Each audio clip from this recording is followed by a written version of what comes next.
everybody, my name is James Nichol. I'm the author of the Apprentice Witch book series, and this is my January 2021 video update. Happy New Year!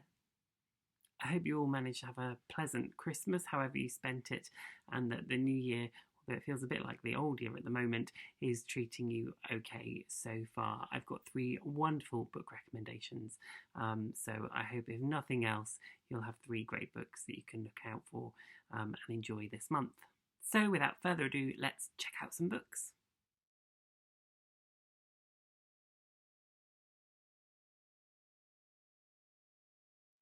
My first recommendation for January is The Witches graphic novel by Penelope Baggio.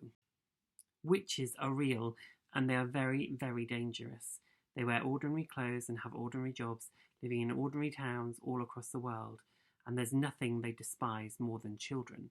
When an 8-year-old boy and his grandmother come face to face with the Grand High Witch herself, they may be the only ones who can stop the witch's latest plot to stamp out every last child in the country. I am a massive fan of the original Roald Dahl book, so I was a little trepidatious to try the graphic novel, although I'd seen some lovely reviews about it. But I found it in the local library, and it's brilliant. It's really, really wonderful. Penelope Baggio, who has adapted and illustrated the graphic novel, has brought it up to date for the 21st century and made a few changes, not too many, just to make it a bit more modern, and has really, brought the characters beautifully to life.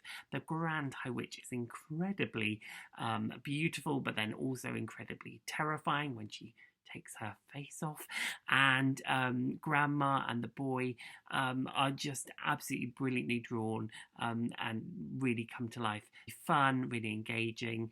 The characters are all really beautifully captured. So I really, really do recommend this. It's a lovely book to sit down with. I think it's one that I'll definitely, although this was from the library, I'll definitely be going and buying a copy, and I can imagine I'll be giving copies of this as gifts for years to come, and I'll certainly be looking out for other work by Penelope Baggio as well, and I hope I pronounced your name properly. So do keep a lookout for The Witches graphic novel, adapted and illustrated by Penelope Baggio. The Witches graphic novel is published by Scholastic and it's available now. My second recommendation for January is The Ghost Garden, written by Emma Carroll with illustrations by Kaya Kaifes. Summer 1914. When Fran unearths a bone in the garden of Longbarrow House on the same afternoon that Leo breaks his leg, it must surely just be a coincidence. But Fran can't shake the uneasy feeling that the events are somehow connected, and there is a shift in the atmosphere that leaves her troubled and anxious. Roped into her keeping wheelchair-bound Leo company, Fran is forced to listen to his foolish theories about the looming threat of war in Europe. But as the pair start to uncover more secrets buried beneath the garden, they dredge up threatening shadows of the future, and Fran begins to fear that Leo's dire predictions might be coming true. The Ghost Garden is a wonderful story full of friendship and adventure, and I'm sure it's going to appeal to all of Emma Carroll's legions of existing fans, as well as bagging her many, many new ones too.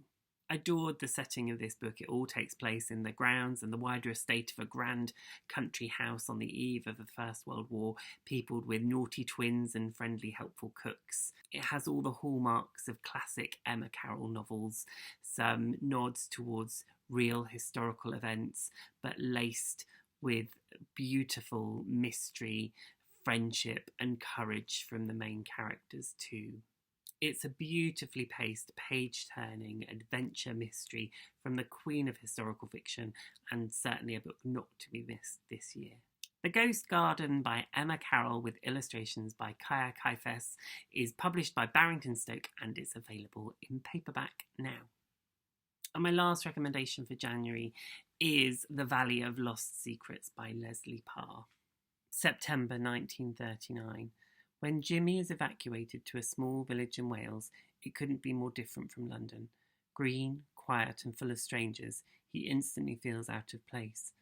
But then he finds a skull hidden in a tree, and suddenly the valley is more frightening than the war. Who can Jimmy trust? His brother is too little. His best friend has changed.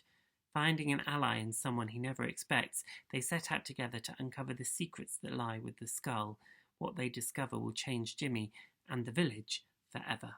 This is another wonderful historical novel, two historical books this month that I've completely loved.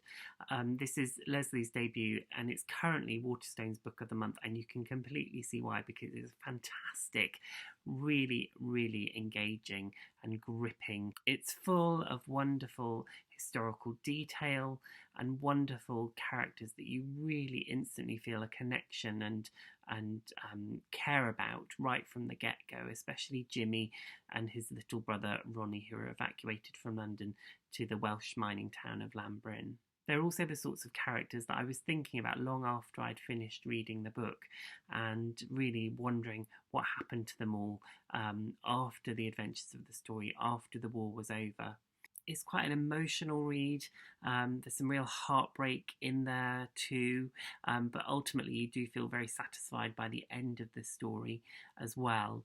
I can see this is going to sit alongside classics like Goodnight Mr. Tom and Carrie's War, and deservedly so, because it's a beautifully, beautifully written book. I can see it being a big hit in schools with teachers, particularly when they're looking at doing the Second World War as a project, and this giving us a slightly different take on the expected evacuee story. Leslie is a beautiful writer, and she's definitely somebody to keep your eye on in the future with her next book, which I myself already can't wait to read. The Valley of Lost Secrets by Leslie Parr is published by Bloomsbury, and it's available now. That's about all I have time for this month, but I'll be back in early February with some more reading recommendations for you all. And don't forget, you can follow me on social media to keep up to date with what's going on. You can find me hanging around on Twitter, Instagram, and Facebook. And you can also subscribe to my YouTube channel and my newsletter by visiting my website, www.jamesnicholbooks.com. Take care, and I'll see you all again very soon. Bye.